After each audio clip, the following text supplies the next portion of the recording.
here is my current project. I've stripped and sanded part of this dresser, but not quite. So this side, if you can see, has not been sanded yet, but it has been stripped. This side has been sanded. So what I'm doing is I'm going over the entire thing after it's been stripped and cleaned of the residue. I'm going over everything with 120 grit sandpaper, and then I'm gonna finish with 220 grit. So the drawers on this dresser were having a hard time gliding smooth, and they had wooden glides. So what I did is I took out all the side and bottom supports of each glide because I'm gonna install metal. So what I'm gonna do is I'm gonna put in like a 1x3 or a 1x4 here, attach it to the side, and then I'll put these metal side mount drawer glides, one side on here, one side on the drawer. I found these 12-inch drawer glides at Woodcraft because Home Depot and Lowe's don't have any 12-inch ball bearing side mount drawer glides in their store. They have to be ordered, and I'm super lazy and don't like to order anything. Besides finishing sanding that one side, I still have to finish sanding in between these grooves, which there's not really a way to do it with a sander, so I have to do it by hand.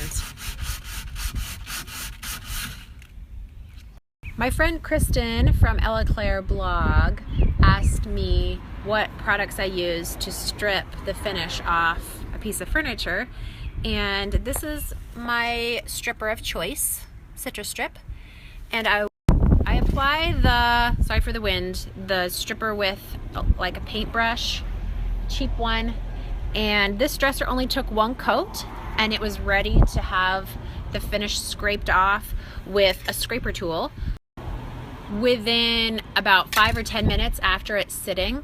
And it wasn't too hot of a day, so it didn't dry out too fast, but depending on the finish that's on your piece, it might take a couple coats of stripper to get it all. Or if you don't want to reapply over and over, a trick is to put like plastic saran wrap on top of the stripper to let it sit. So that just keeps it from drying out and it lets it like soak in.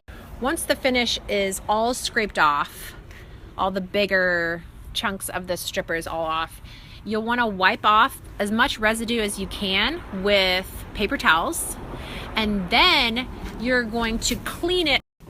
You clean it with mineral spirits, and I always use an old rag because I think it does a better job than paper towels. This is basically the rag that I used. It looks horrible now. After I've cleaned everything off with the mineral spirits and I'm not getting much residue on the rag, then I need to let it dry overnight. And you can see I haven't finished sanding corners and stuff in here.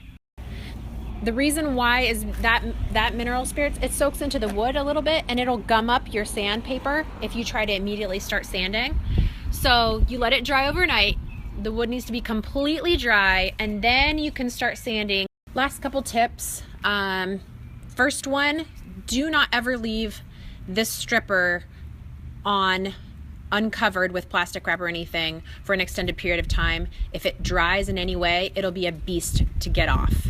Secondly, I like to use 2 sanders when I'm sanding stuff. One, an orbital, I feel like it has more power. However, you can't get in corners with those, so I use the Corner Cat. However, as you can see, I don't like to buy a bunch of sandpaper. So my hack for getting Corner Cat sandpaper pads when you're out and you still need some, because sandpaper is so expensive, I take my used sandpaper pads and I will just cut out the shape. If any of you have ever sanded furniture before, you know that the corners are like what you value the most, like getting in those corners, so they wear out the fastest. And if you're using an orbital, the corners wear out, or if they build up with gunk, the center will be fine, but it won't sand. So if the edges build up with stuff, it won't sand very well anymore, and so your center's good. So I just will stick my, see if I can do this one-handed. I'll stick this on here, and then I just cut the edges with some scissors. Boom.